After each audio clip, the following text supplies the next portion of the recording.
नमस्कार, मी स्नेहल किचन वर्ल्डमध्ये तुम्हा सर्वांचं खूप खूप स्वागत करते.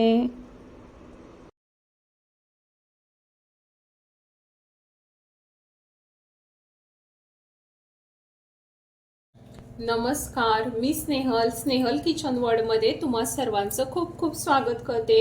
नमस्कार यूट्यूब फॅमिली, कसे आहात तुम्ही सर्व? आशा करते तुम्ही सर्व स्वस्त आणि मस्त असणार आहात. तर आज या ठिकाणी आपण उत्तप्पाची रेसिपी पाहणार आहोत. तर या ठिकाणी तुम्ही पाहू शकता रवा घेतलेला आहे आणि दही घेतलेला आहे. तर आपण उत्तप्पा तर नेहमीच बनवतो, पण यासाठी आपल्याला खूप वेळ लागतो. 8 ते 10 तास तांदूळ आणि डाळ भिजवायचे, त्यानंतर ते बारीक करायचे आणि मग त्यानंतर ते फर्मेंट करून उत्तप्पा तयार करायचा. तर यामध्ये खूप वेळ जातो. तर आज आपण जो उत्तप्पा तयार करणार आहोत तो अगदी इन्स्टंट असा होणार आहे. तो अगदी कधी तुम्ही अर्ध्या तासामध्ये अगदी झटपट असं तयार होणार आहे. तर चला, तर आज आपण आपल्या रवा उत्तप्पाच्या रेसिपीला सुरुवात करूयात. तर रवा उत्तप्पा तयार करण्यासाठी आपल्याला लागणारं जे साहित्य आहे ते आहे 1 वाटी बारीक रवा. तर हा 1 वाटी रवा आहे. जर रवा जाडसर असेल, असं मध्यम आहे रवा. जर तुमचा रवा जास्त जाडसर असेल तर मिक्सरला बारीक करून घ्यायचा आहे. तर या ठिकाणी 1 वाटी रवा घेतलेला आहे. तर त्यासाठी अर्धी वाटी दही आपण यामध्ये घालून घेणार आहोत.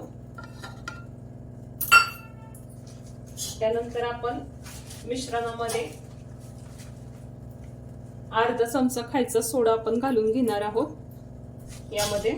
तसंच आपण चवीनुसार मीठ पण घालून घेऊयात मिश्रणामध्ये. साधारणतः अर्धा ते पाऊण चमचा मीठ आपण इथे घालून घेऊयात, टेबलस्पून.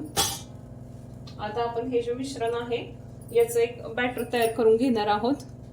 यामध्ये आता पाणी घालून घ्यायचंय आपल्याला थोडं थोडं, आणि हे आपण आता याचं एक बॅटर तयार करून घेणार आहोत.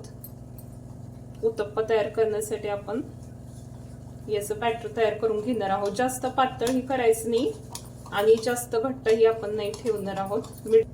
इथे आता आपलं बॅटर तयार झालेलं आहे, तुम्ही पाहू शकता. अर्धा ग्लास पाणी मला लागलेलं आहे बॅटर तयार करण्यासाठी. रवा जसा असेल त्यानुसार पाणी लागतं याला.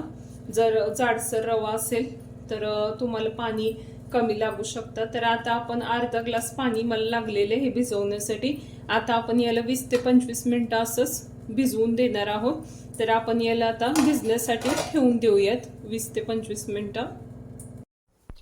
आता आपला रवा भिजत आहे, तोपर्यंत आपण मिक्सरच्या भांड्यामध्ये नारळाची चटणी तयार करून घेऊयात उत्तप्पा सोबत खाण्यासाठी. तर या ठिकाणी 1 वाटी नारळाचे काप घेतलेले, ओल्या नारळाचे.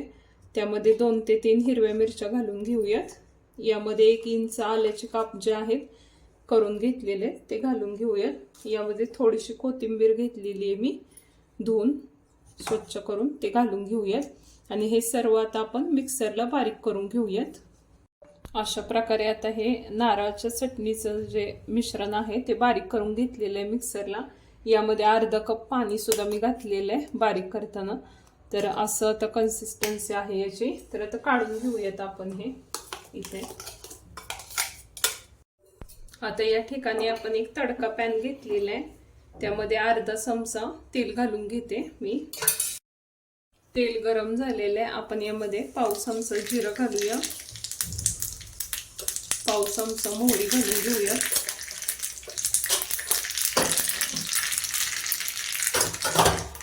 आता हे जे तडका आहे तो आपण आता आपल्या नारळाच्या चटणीमध्ये ओतून घेऊयात. आता हे आपण यावरती घालून घेऊयात. आता आपल्या नारळाच्या चटणीमध्ये आपण चवीनुसार मीठ घालून घेऊयात आणि 1 टेबलस्पून साखर आपण यामध्ये घालून घेऊयात. आणि हे सर्व आता छान मिश्रणामध्ये मिक्स करून घेऊयात. इथे आपल्या नारळाची चटणी आता उत्तप्पा सोबत खाण्यासाठी तयार झालेली आहे. आता आपलं उत्तप्पाचं बॅटर आता असं भिजलेलं आहे, तर घट्ट झालेलं आहे. रवा आता आपला छान फुगलेला आहे. तर थोडं आपण याला सैल करून घेऊया. थोडं भाजीचा 1 चमचा पाणी मी यामध्ये घालून घेते. याची कन्सिस्टन्सी थोडी जास्त पण नाही, थोडंसं आपल्याला सैल करून घेऊया. जास्त घट्ट असेल तर मग आपलं बॅटर पसरणार नाही. तर आता आपण थोडं याला सैल करून घेऊयात. या ठिकाणी मी अर्धी वाटी पाणी पुन्हा आता यामध्ये घातलेलं आहे. आधी अर्धा ग्लास पाणी लागलं होतं. आता रवा अर्धा तासानंतर छान फुललेला आहे किंवा भिजलेला आहे असं म्हणू शकता तुम्ही. त्यानंतर आता आपण यामध्ये अशा कन्सिस्टन्सीचं बॅटर आता आपण इथं तयार करून घेतलेलं आहे. आता आपण इथे एक तवा तापत ठेवलेला आहे. तर आता आपण तवा गरम झालेला आहे, यावरती 1 चमचा तेल आपण सोडून घेऊयात. तेल सगळीकडे असं पसरवायचं आहे व्यवस्थित, म्हणजे मग डोसा आपला व्यवस्थित नॉनस्टिकीच आहे तवा, तर डोसा व्यवस्थित आपला होईल, म्हणजे स्टिक होणार नाही किंवा चिटकणार नाही खाली. यासाठी सगळीकडे तेल लावून घेतलेले आहे. उत्तप्पा तयार करण्यासाठी आपण हे बॅटर घेऊयात. या ठिकाणी बॅटर व्यवस्थित असं पसरून घ्यायचं आहे. हा रव्याचा डोसा आहे किंवा उत्तप्पा आहे, तर त्यामुळे आपल्याला जास्त पण इथं पसरवायचं नाही, मध्यम असं पसरवायचं आहे, जास्त पण पातळ नाही घालायचं. तर आता आपण इथं पसरवून घेतलेले आहे. तर आता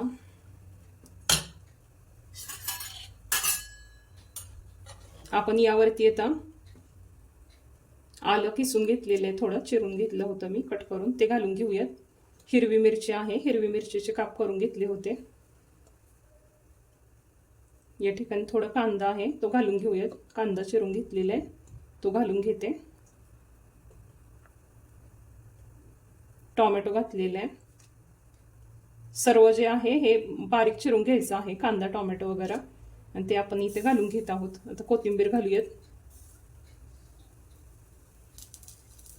या ठिकाणी लाल तिखट वगैरे सुद्धा तुम्ही घालू शकता तुम्हाला आवडत असेल तर. तर आता आपण इथे चाट मसाला घेतलेला आहे मी, हा ऑप्शनल आहे. छान अशी चटपटीत अशी टेस्ट येते. तुम्हाला जर हवा असेल, चटपटीत टेस्ट आवडत असेल तर तुम्ही देखील घालू शकता. तुम्हाला जर लाल तिखट आवडत असेल तर तो घालू शकता, लाल तिखट. तर इथे आता आपण कांदा टोमॅटो कोथिंबीर चाट मसाला वगैरे घालून घेतलेले आहे.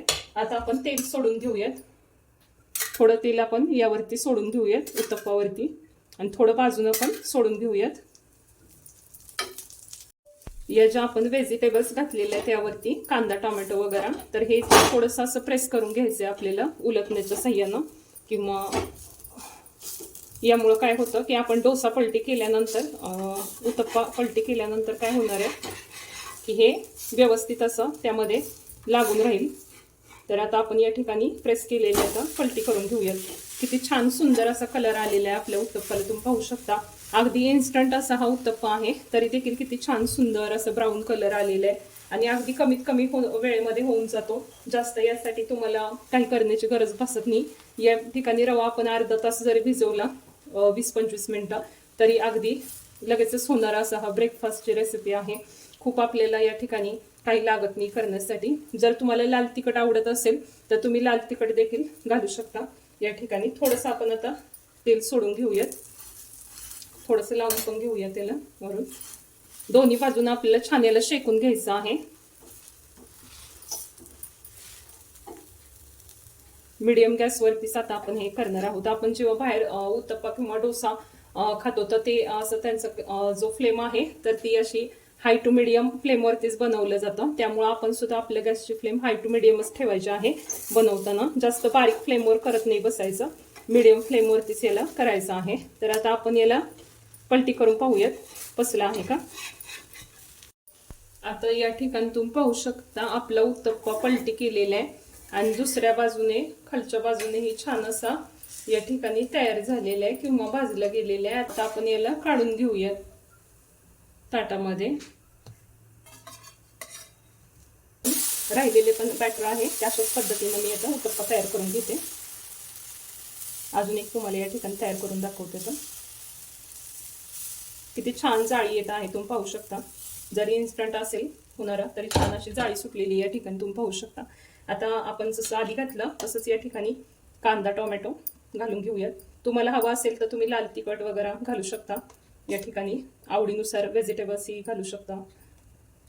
तर आता इथे कांदा, मुलं भाज्या खात नाहीत तर अशा पद्धतीनं त्यांच्या पोटामध्ये भाज्या पण जातात आणि मुलं आवडीनं खातात मग. तर त्यामुळे या ठिकाणी आपण आता कांदा टोमॅटो वगैरे आणखी थोडं गाजर वगैरे हवं असेल तरी घालू शकता. हिरवी मिरची या ठिकाणी घालत आहे. हिरवी मिरची ऑप्शनल आहे. या ठिकाणी आल्याचे काप आहेत किंवा आलं किसून घातलं तरी चालू शकतं. या ठिकाणी बारीक चिरून घेतलं होतं. या ठिकाणी थोडं चाट मसाला घालून घेऊयात. आता तेल सोडून घेऊया याला. हे थोडंसं आपण प्रेस करून घ्यायचं आहे, नाहीतर मग हे पुन्हा निसटतं. उलट करताना भाज्या व्यवस्थित अशा प्रेस केल्या म्हणजे व्यवस्थित लागून राहतात त्याला. आता या ठिकाणी छान असं तुम्ही पाहू शकता झालेलं आहे अगदी. आता आपण त्याला पलटी करून घेऊया. पाहू शकता किती छान सुंदर कलर आलेला आहे दुसऱ्या बाजूने देखील. आता आपण याला पचवून घेऊया. थोडंसं तेल घालून घेऊया.